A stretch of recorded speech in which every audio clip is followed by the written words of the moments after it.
Welcome to Wide Awake News Radio. I'm Charlie Mc... I gotta cut a few seconds off the intro. Reggie knows this song. He's singing. Welcome to Wide Awake News Radio. I'm Charlie McGrath, your host. It is the 6th day of March, Wednesday. Great program lined up for you tonight. We're going to bring Reginald on here in just a minute, also known as Demcad on YouTube. I was just checking out his channel again. He's up to 35,000 subscribers. Man, that's a lot of subscribers. Demcad, hour number 1. Ellen Brown, hour number 2. Hang out, get in the chat room. If you're not there already, wideawakenews.com. Click on the microphone in the right-hand side, and you can enter into chat. If we're going to get a lot of Demcad fans in there, I have no doubt, because I saw he put up a video saying he was going to be on here tonight. So if you have questions that you want to ask Demcad, I'll tell you right now, we'll take phone calls for this first hour, 877-342-6673. Whatever topics we get into, let's try to just at least keep it on that topic line anyway. Questions for Reginald or myself, call in, 877-342-6673. And let's get it rolling. I uploaded a video just now, and the name of it is Can't Happen Here, or Don't Think It Can Happen Here. I always forget my titles. Don't Think It Can Happen Here. Think Again. And, you know, it's been a theme over the last couple of weeks, these videos I'm making, that, you know, as when we had Sibel Edmonds on the other day, we're talking about the most dangerous kind of tyranny is the tyranny we face right now. Because most people are walking around just, you know, either looking for their next paycheck, or they have this misguided notion that if they're not doing anything wrong, they don't have anything to worry about. And I don't know how much longer it's going to be that we are experiencing this soft tyranny before it turns into something much more grotesque. People think it can't happen here. Can't happen in the good old U.S. of A. These are things that happened in other despotic regimes throughout history, but not in America. Well, it's already happening. You know, it was just a few weeks ago, Eric Holder, chief legal eagle for the United States of America, came out and said that America faces a much different threat than it did 4 years ago. Starts talking about Al-Qaeda all over the world. Ironically, everywhere he mentioned, we either have troops or we're about to send troops. But at the end of that speech, he said something very telling that made a whole lot more sense yesterday. At the end of that speech, he said he's concerned more about domestic terrorism, or as much about domestic terrorism, as he is about overseas terrorism. Now, that statement just went, you know, it didn't pass through alternative media without people picking up on it, especially the examples that he had given about the FBI grabbing these domestic terrorists, when we know that every case, just about every single case, is a case of entrapment or a sting operation where FBI provides all the material support. But yesterday he came out with something that made sense. It all came really clear. He came out and said, Eric Holder, again, the top legal eagle of the United States of America, came out and said he absolutely can imagine a scenario in which it would be constitutional to carry out a drone strike on an American on U.S. soil. Now, you got to ask yourself, if people like Reginald and myself, are we just loons? Are we just conspiracy theorists? Are we just wacky? Or are we looking into the future and seeing what's coming? You know, government doesn't give itself power to be despotic and then not use it. It doesn't make it legal to be tyrannical over its people and then not use it. Nobody can bring an example to this program. Nobody can bring an example here that shows how a government has put itself in the position to rule tyrannically over its people and then not use the power that they've taken or given themselves. It is an absolute fact of history. If government grows to the point that it is a danger to its people, there's a good reason that it is considered a danger, because it will be a tyrannical force over the people of that nation. We are no different just because we're the United States. We are no different just because we have the largest military in the world. We're no different just because, you know, we have this reputation of being about liberty and freedom. It's going by the wayside. It is absolutely going by the wayside. And when you have the top legal eagle of the United States saying that he can see a scenario where a drone strike would not only be something that would be a good idea, it would be absolutely constitutional, to carry a drone strike out against an American and on U.S. soil. Why is this guy? I'm sorry, but why is this guy still employed? I don't know. We had this after Operation Fast and Furious. Why is this guy still the Attorney General? Okay, after all these scandals, why is he still employed? The guy is not the top legal expert. The guy is a pathological liar, just like the guy who put him in there, Barack Obama, another pathological liar. Now Rand Paul is doing this filibuster in the Senate trying to block Brennan's nomination. This guy, Brennan, he's basically the father of this drone program. He also had a big part in the whole torture program as well. I mean, so why are these guys still in power? It's because we let them stay there. You're 100% right. Why are they? And it is funny that Holder's still there, especially with the big turnover, right? That Obama had after his first term. Holder's still hanging on. I think it's because Holder will rubber stamp anything. He'll rubber stamp anything and make it legal.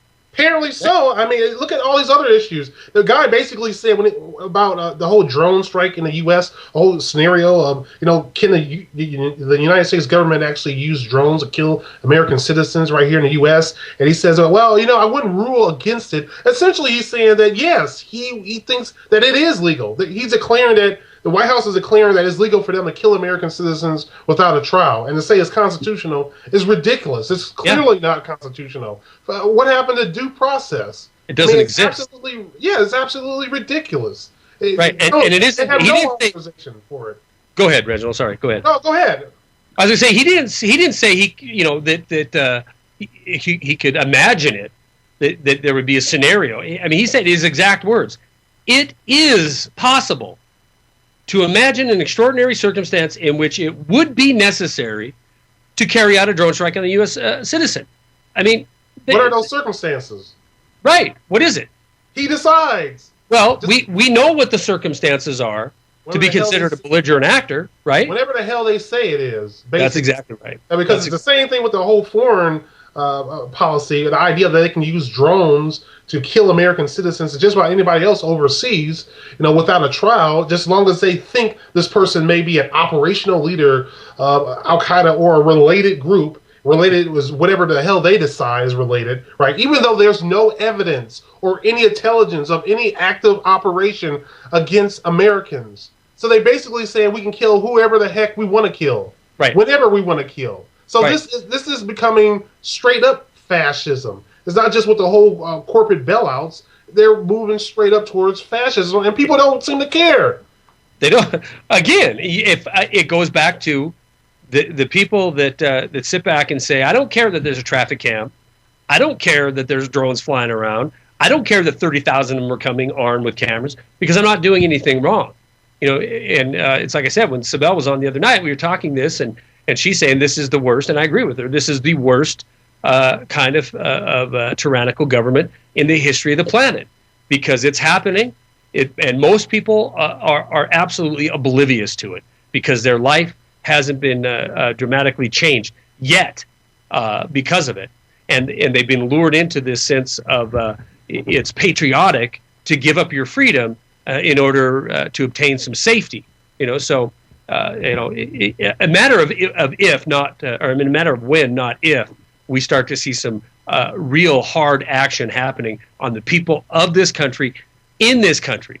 Let's not, we can't forget Anwar al-Awlaki, he was an American, and he wasn't a big-time Al-Qaeda operative. He didn't get a great a title as #1 recruiter until after he was dead. And his 16-year-old son that was from Denver, Colorado, had absolutely, he's a boy, and he was killed 2 weeks later for, what reason? There doesn't have to be a reason. There only has to be a bureaucrat at this point, a bureaucrat that decides that you are a belligerent actor, and guess what, Reginald? Boom, you're done. Yeah, I've been thinking about this for a while. I'm thinking in about a generation or two, our grandkids are going to wake up and they won't have the ability to do anything. They won't be able to speak up. Generation or two. Yeah, generation or two or a day or two. It could happen. It could happen either way. We're going to be back with Demcad, also known as Reginald, and more Wide Awake News Radio in just a minute. Hang tight. Guys, welcome back to Wide Awake News Radio. Reginald, also known as Demcad, is our guest tonight for hour number 1. Alan Brown is coming on for hour number 2. Right now, I did put the announcement out that we'll take callers, so we do have a caller, Adam from Georgia. I appreciate you holding through the break. And I'm going to jump right to you because this is a short, about a 6-minute segment. So what is on your mind, Adam? Well, I just got a short statement that I want to make, and I'll get off the phone, but I put out on my Facebook, I said, people are going to have to look at themselves in the mirror, and they're going to have to make the decision in their mind that are they willing to, if a government agent was to come up to your house and try to confiscate your weapons, are you willing, to kill somebody? And I got a lot of people that didn't want to say anything about it, but I just wanted to put that out there. I really think that is something that people are going to have to go ahead and make that decision up in their mind, because I believe that we're heading in some very, very dark times, and you're going to have to realize that if talk is talk, but you're eventually going to have to walk the walk. So you need to go ahead and make that. Yeah. Yeah, I agree with you, Adam. And here's the thing. How difficult how a rude awakening is that going to be? You're there in Georgia, and apparently, I'm assuming, you've tuned into this program, you've seen Reginald's stuff, and so I'm going to go ahead and assume that you're awake, because I believe you are, and this is something that you're thinking about right now as a tough decision. Can you imagine your neighbor, right, who's only concerned about, how the Bulldogs do next year, or whatever the pop culture icon of the day is, how rude of awakening they're going to have when these kind of things take place. Yes, sir. I'll go ahead and get off the phone, but that's just the point that I was wanting to make. I appreciate you letting me call in. You bet. Great statement. Thanks for calling in. Reg, okay, bye. You bet. Bye-bye. Reg, you heard Adam. People are going to have to get to the point where they're going to have to make a decision. How far are they going to? Are they willing to let this go? Your take. It's pretty obvious. I've already thought about that. Well, no, but your take on how is this going to affect people, and what will that tipping point be, or what will have to happen before people do decide they're going to stand up for themselves? It seems to me that people will be pushed pretty damn far. Here we are. Well, people are still comfortable, though. There's still resources available to people. So people are still comfortable. They're struggling, but they're still... the pain hasn't really hit them to the point where they can't even live anything that even resembles the life that they used to live. So as long as people have food and water, you wouldn't have too much resistance. But once you have a system breakdown where people feel like they've lost everything that they work for, then that's when you're going to have a real pullback. Then that's when people are going to be shocked into reality. As far as gun compensation, they may try something like that. I definitely think there's a lot of politicians who want to ban guns entirely, but I think we're going to have more of a civil unrest type of situation where people unfortunately are going to be probably killing one another, and I don't think law enforcement is going to be equipped to really deal with the type of chaos that we could be looking at in this country if there's a real system breakdown. Because you have to understand simple things like the food stamp cards are run by big banks like J.P. Morgan Chase and whatever. So once you have one part of the system starts to break down, then you're going to have a situation where it's going to affect other parts as well, and the impact is going to be pretty dramatic. Yeah, I agree with you. I personally don't believe there's to Adam's call. I don't believe that day is coming where you're going to have somebody knocking on your door to demand that you turn over your weapon. I don't believe that. I think that this issue is being pushed as hard as it is because it's one more dividing issue that can be used as a mega distraction.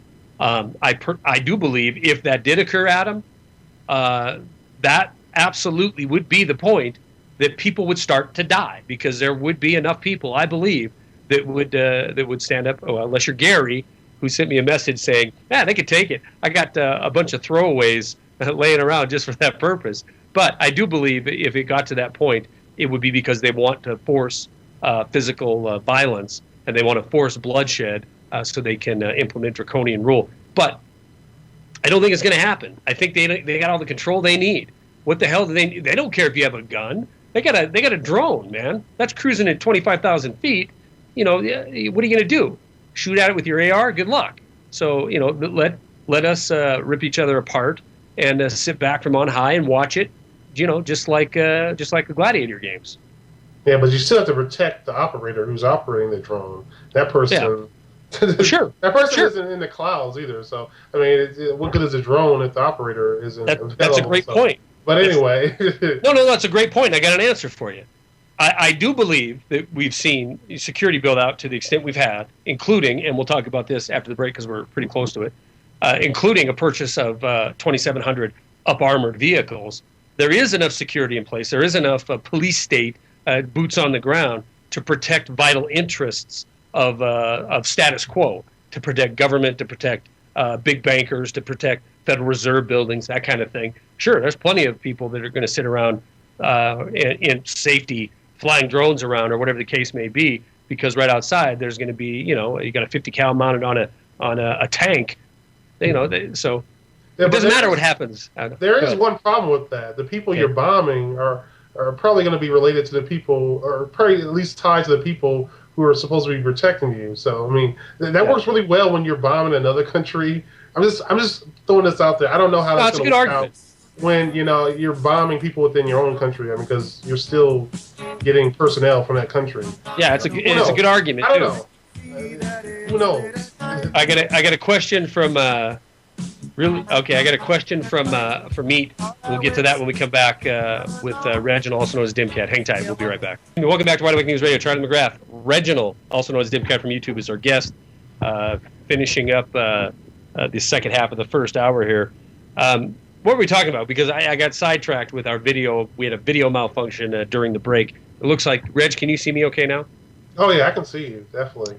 2,700 up-armored vehicles. You did a video about it. I did a video about it. You know, what do you think? I mean, you know, what is there to say about this? 2,700. I was trying to look at the source. I'm not entirely sold on the idea that they really bought 2,700, but they definitely bought some, obviously, because they have a video on it. Right. But I think these guys are gearing up for a civil unrest. They have to be gearing up for a big crisis. People are, you know, all these rounds they bought, all this ammunition. They bought a lot of hollow point too, so you can't really claim that it's all for practice. Hollow point isn't something you really buy just for practice. I mean, really, full metal ejection is more appropriate for that. But anyway, unless you're like throwing money down range, I mean, because that's more expensive. Well, I mean, they're not paying for it. It's our tax dollars anyway, so why not? Okay. I mean, who knows? But at this point, I think they realize that, you know, the gig is up. The system's going to fall apart. They're going to be dealing with a serious crisis. They're going to do their best that they can to postpone it to the next election, as they always do. But when that day of reckoning comes, and the dollar goes through its crisis, and we have a bond crisis, at some point, people are going to lose everything, and people are going to revolt, and they're going to try to deal with it the best that they know how. So, do you see? What do you think? I mean, do you see this going to the next election? I know you and I have talked. I'm surprised we made it this far. I am too. I am too, to be honest. But you know, we could see, right, when we both started making videos, we could see, you know, a collapse coming, imminent collapse coming, and it would have been if it wasn't for the fact, you know, and this is what I say to people, you know, it's worse than a collapse happening in 2008, because if you would have looked at your credit card balance, our credit card balance in 2008. And then look at what we've put on there in order to stave off collapse since then, we've made the matter far, far worse. So we could do videos and say, look, the Fed's stepping in. They're buying all these mortgage-backed securities. They're buying all this debt. You know, they're papering over. They're giving trinkets. You know, you remember cash for culkers, cash for clunkers, and all that kind of thing. They're extending unemployment benefits to years. They're putting 50 million people on food stamps. You know, they're papering over, but it's inevitable that it's going to occur. We're not growing our way out of it, as the jobs report, jobs numbers come out today, continuing to show we're losing valuable jobs, even if we're creating minimum wage jobs. We're devaluing our dollar. At the same time, we're increasing the price of goods that we need to survive. So inevitably, this is coming to a head. So it was tough to sit back and watch all these things and then see this phony optimism and people start to get complacent again. But that's where we're at. People are complacent and they think any crisis that comes down tomorrow or a year from now is going to be a new event, and it's really not, is it? It's continuation. No, it's not at all. But unfortunately, in America, we have a habit of not really learning from our mistakes. We have a habit of not taking responsibility for our failures. We have a habit of not really learning. So what this means is the situation, like you said, is going to get a lot worse, and we're going to have a lot less options. How I view it is, when there's a problem initially, you have the maximum amount of options right in the beginning. Okay, some of them are more painful than others, but in the beginning of a problem, when you first, at least early in the stages, you have the maximum amount of options. As you progress and time passes, you have less and less options. And not only do you have less and less options, your options become more and more extreme and more painful as you go on. So yes, you're buying yourself more time, but eventually you're putting yourself in a scenario where you have less options and your options become much more extreme. So that's what we're doing right here. So. No, I agree. We're pushing to the point where, the ultimate solution, the ultimate option is going to be the solution presented. That is, give all the power, give all the your future, give all your freedom to one body, so that they can one governance, global governance, so that they can take care of you. And it isn't going to be taking care of you; it's going to be subjugating you. I agree with that. Tell me a little bit about what's going on with you, because I haven't talked to you for a while. It's been a couple months since you've been on. What are you doing now there in the hardest affected, or one of the hardest affected regions of the country? What are you doing there in Detroit or in Michigan? Well, in Flint, side jobs is definitely taken over. I just find it to be a lot easier for me, and it's easier for me to earn money that way with the side projects I have going on for income. As far as what I want to do this summer, I'm trying to decide whether I should try to drive across the country and see different parts of the country, or maybe I should go to a different country altogether and get a different type of perspective. I'm thinking about going somewhere in Asia because it's a little bit more cost effective. I remember when people used to say that your dollar would go a lot further in Asia. You can just go to Thailand and only spend like $600 or whatever. And somebody once said, just recently, a couple of years ago, another YouTuber talked about how he was able to go to Thailand for like $1,000 on the ticket and spend $600 there. Well, you look up the plane ticket now, and it's somewhere around $1,800. So it shows you in a very short period of time what the prices have done. And, so obviously you see this certain type of inflation in different areas of the economy, especially with energy. So yeah, I'm really sort of deciding whether I should do one or the other. Either way, it's going to cost a lot of money because of oil, the cost of oil, and who knows what the price is going to be. I mean, we're hitting records for this month, or records for February. We had records for last month, February, in terms of gas prices. So it couldn't have been demand. That doesn't make any sense, at least not here in America. Obviously, there's an increased demand in Asia, but, I'm not even sure about that. I'm not even sure about the increased demand in Asia as a cause. The company that I work for, my day job, we do a lot of business with Pacific Rim companies, and they're not knocking it out of the park like they were back in during the building boom and that thing. So to see. So is it the dollar? So is it the dollar declining in value, or no? I just think there's a general slowdown. You have a country like China that they're sitting there with building in Manhattan or 9 Manhattans every year. And you can just Google Ghost City China, and you'll have lists of them. In fact, at the end of this month, I'm going to China to visit a factory, and we're going to be driving through some of this constant stimulus that the Chinese government has done, which is keep building out, keep building bigger and bigger. We'll be driving through a lot of these ghost regions. So, the economy, the world used the United States as its shopping center, and regardless of Dow, whatever, 7% consumer-driven economy is going the way of the dodo. Yes, people are still spending. Yes, people are still putting debt on their credit cards. but we're nowhere near back to the numbers that we were spending back pre-crisis 2008, and it's hurting the entire world's economy. So that's naturally going to cause a decline. It's going to cause me to be skeptical when talking about oil prices being higher because of that reason. Like the Baltic Dry Index, for example, way down. I mean, so there's things that So why do you think the price of oil has gone up here in the U.S.? I've always thought that peak oil was something that was a big force that was going to inevitably contribute to an increase in the oil prices. But I'm sort of curious. What's your perspective? I don't know. I don't know what drives the price of gold down. Oh, well, I do know, but when we're printing more dollars, how come gold isn't always going up?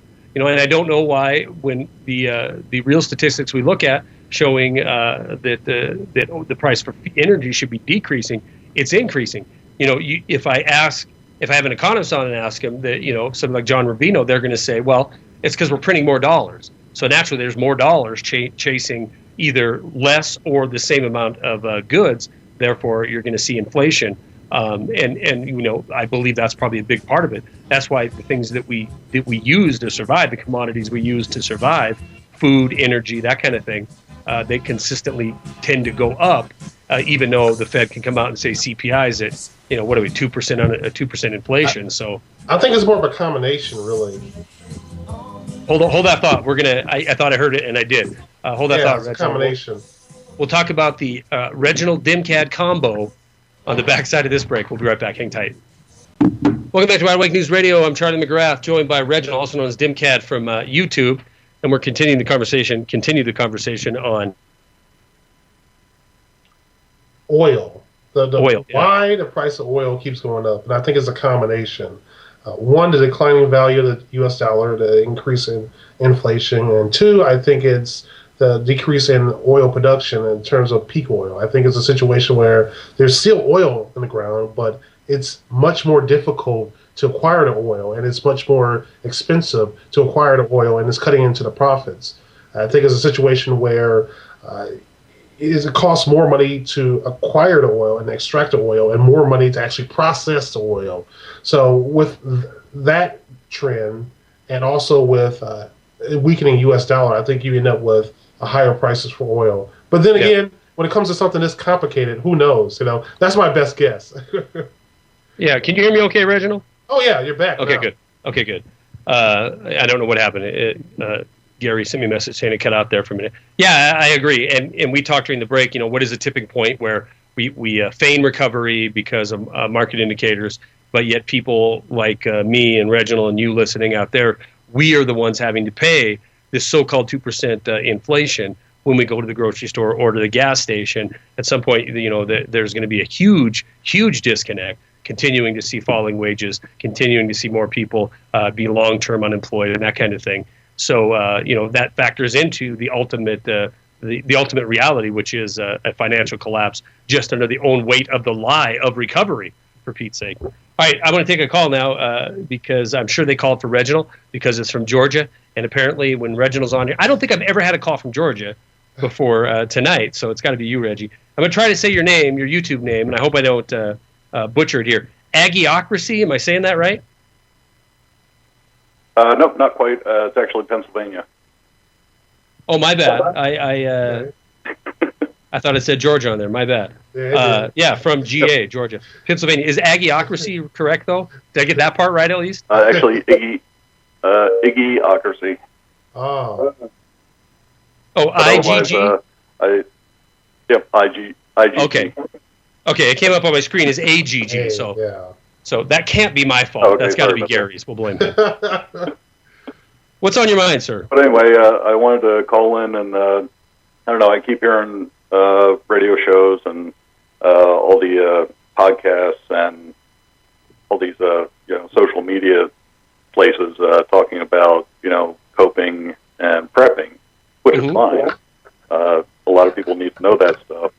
But I wanted to shake it up a bit and, assuming we actually make it through stuff hitting the fan, yes, sir.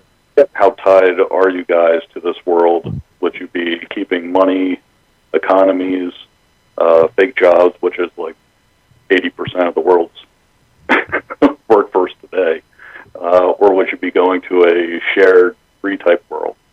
And I'll take my answer off if you want to bet. No, wait. I'm an Iggyocracy. I'm gonna need you to repeat it because you cut out there. How tied are we to this world?